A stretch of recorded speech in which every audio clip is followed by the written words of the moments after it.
Je laisse aux exégètes du Fa le soin de faire correction si je me trompe.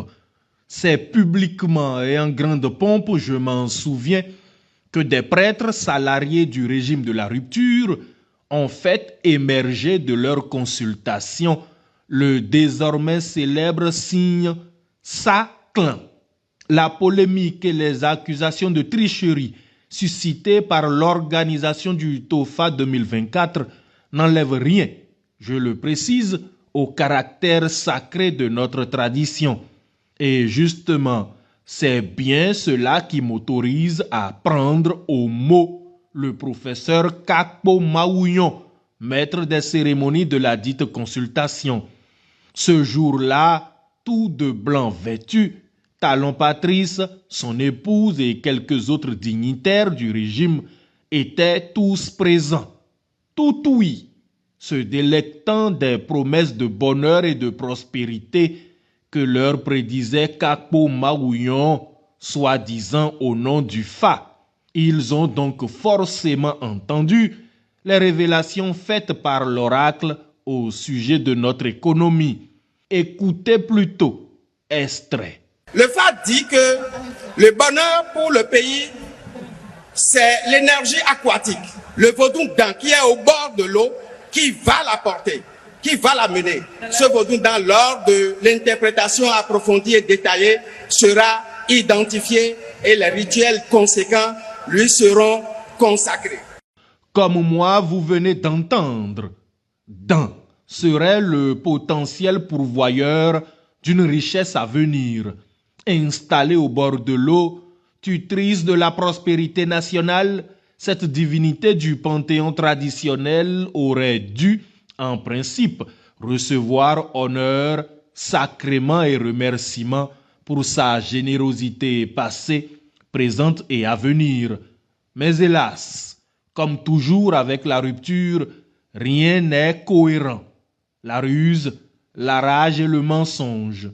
Après les humains, c'est hélas au tour des divinités de prendre le chemin de l'exil. Dan sera chassé de son antre d'Antokpa, obligé de déménager avec armes, bagages et bénédictions. D'Antokpa, je laisse aux anciens, aux initiés, aux sages le soin de nous dire si c'est Dan qui nous a donné Tokpa ou si c'est Tokpa qui a fait venir Dan. Mais une chose est certaine, ce nom, d'Antokpa, restera le symbole d'une extraordinaire réussite. Nous vivons, hélas, dans un Bénin où toutes les réussites qui ne sont pas celles de Talon Patrice doivent être abattues. Il faut, pour me comprendre, s'éloigner cette fois de la tradition pour mieux consulter les chiffres.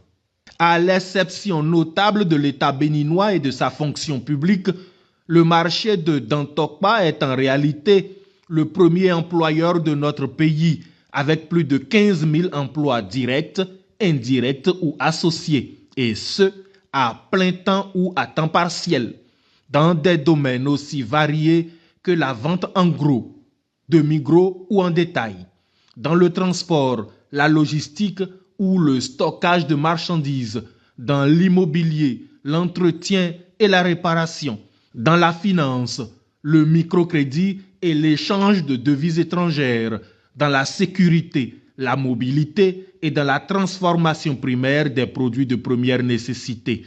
Plus qu'un marché, Dantokpa est un véritable réseau de création de richesses.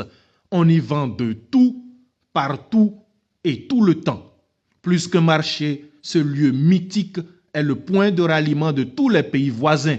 Du Nigeria au Togo, en passant par la Côte d'Ivoire, ce marché était un mythe dont le nom seul suffisait à présenter le Bénin.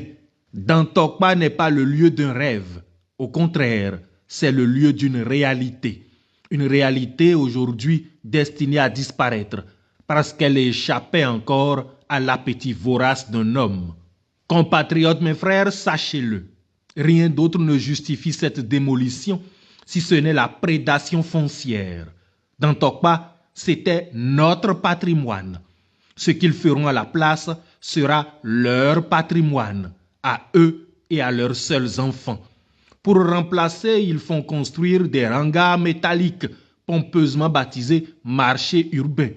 Mais aucun de ces hangars métalliques ne nous rendra les milliers d'emplois détruits. Aucun d'eux ne fera le 10e de la richesse produite par Dantokpa. Aucun de ces hangars métalliques ne sera jamais aussi prestigieux. Et comme à chaque erreur de gouvernance faite par Talon Patrice, le seul bénéficiaire sera le Togo voisin. Sur le Niger et les pays du Sahel, son mauvais positionnement diplomatique aura principalement profité au port de Lomé. Avec la démolition de Dantokpa, c'est le grand marché de Lomé qui sortira gagnant de cette affaire. J'en suis même à me demander si Talon Patrice, chef d'État du Bénin, n'est pas secrètement au service de Faure Gnassingbé, président du Togo. À 1 an et demi de la fin de son mandat, la seule logique qui se cache derrière cette démolition est le profit personnel d'un homme qui patiemment et méthodiquement s'approprie tout et partout où il peut.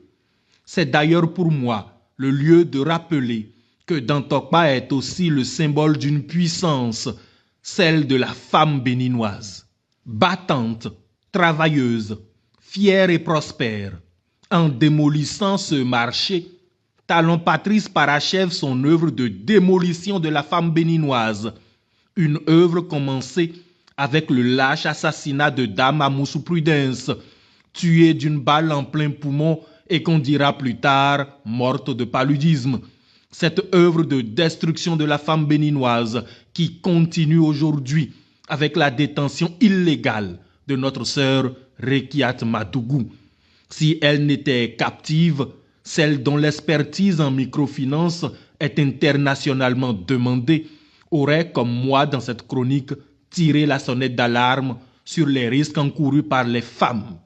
Rekiat aurait, avant tout le monde, compris l'urgence de surseoir à la démolition du marché, non par sentimentalisme, mais plutôt par une objectivité rationnelle qui voit venir et anticipe une forte hausse du prix des denrées de première nécessité causée par la destruction de ce magnifique réseau de distribution qu'était Dantokpa. Et ce, dans le contexte d'une crise économique généralisée dont les conséquences pèsent essentiellement sur les épaules de nos femmes, désormais seules face à la cherté de la vie. Oui, compatriotes mes frères, le désert de compétences est au palais de la Marina et non dans la cellule où est détenue notre sœur Rekiat Madougou. La démolition de Dantokpa en est une preuve irréfutable. Au sang de nos martyrs viendra se mélanger les larmes de nos commerçantes. J'ai récemment écouté le cri de cœur de Wanwa Thérèse, notre célèbre maman. J'en ai eu les yeux humides. Une seule question m'est venue à l'esprit. Jusqu'à quand? Jusqu'à quand va durer cette tribulation qui n'en finit plus? Je laisse à temps, divinité des eaux qui, selon la légende, aurait pris résidence aux abords du marché, le soin de punir individuellement et collectivement tous ceux et celles qui, par gourmandise et appât du gain, s'apprêtent à lui faire prendre le chemin de l'exil. De cette tyrannie, rien ne restera impuni. Dans le visible comme dans l'invisible, le mal fait à notre peuple sera rendu par les mânes de nos ancêtres. Je laisse choir ma chronique du jour par cet appel pressant à ceux qui peuvent me donner des nouvelles de Radi Latif, notre jeune compatriote en détention, gravement malade et sans soins appropriés. Nous devons lui venir en aide et réclamer sa libération immédiate pour raisons humanitaires. C'était moi, Ronvi, opposant sans peur, béninois sans reproche.